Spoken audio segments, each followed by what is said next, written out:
us, as though intelligence was a shield, as though knowing things made anything hurt less.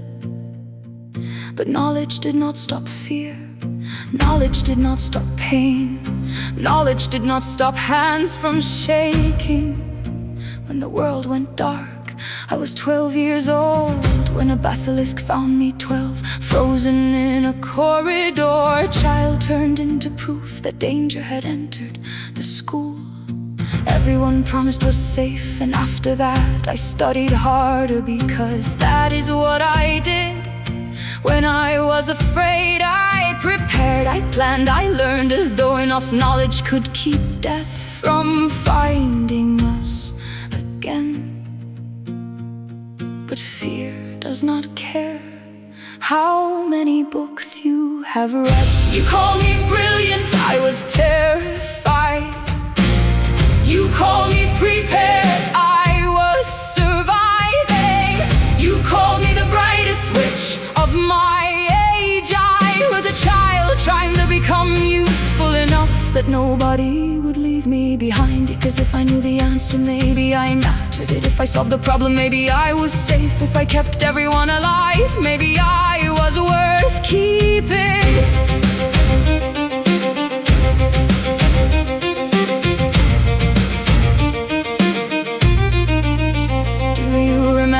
I gave up, not a necklace, not a wand, not a school year, my parents. I stood in my own home and erased myself from the people who loved me first. Do you understand that? I made myself an orphan with my own wand. I packed my life into a spell and sent them away before the war could take them from me. And then people praised my courage. Courage, what a pretty word for breaking your own heart before someone else can. You called me brave, I was grieving. You called me clever, I was desperate. You called me strong, I was 17 and already knew how to mourn people who were still alive. I carried words, I carried plans, I carried books, I carried fear. And when everyone slept, I stayed awake, listening for footsteps that might mean we had failed.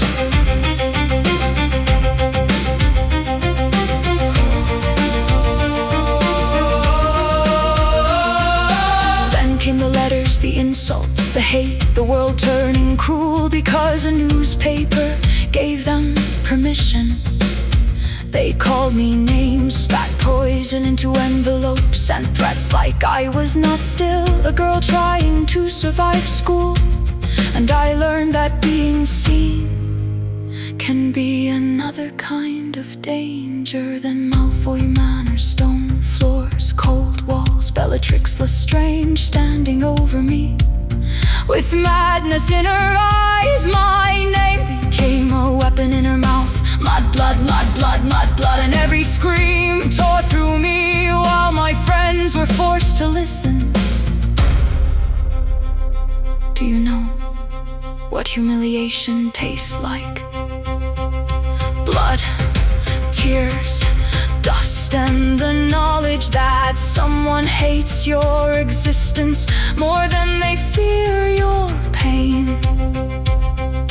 People say Ron left, Harry shouted, I panicked as though fear makes love smaller, as though breaking means you did not care enough. But we were children wearing warlike borrowed armor, children sleeping in forests, children running from murderers, children carrying pieces of a soul that was never ours to destroy.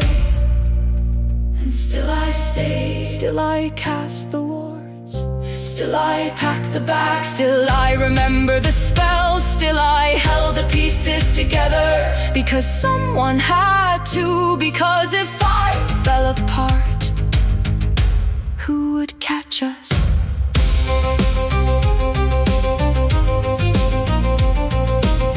You called me brilliant, I was exhausted. You called me logical, I was angry. You called me the brightest witch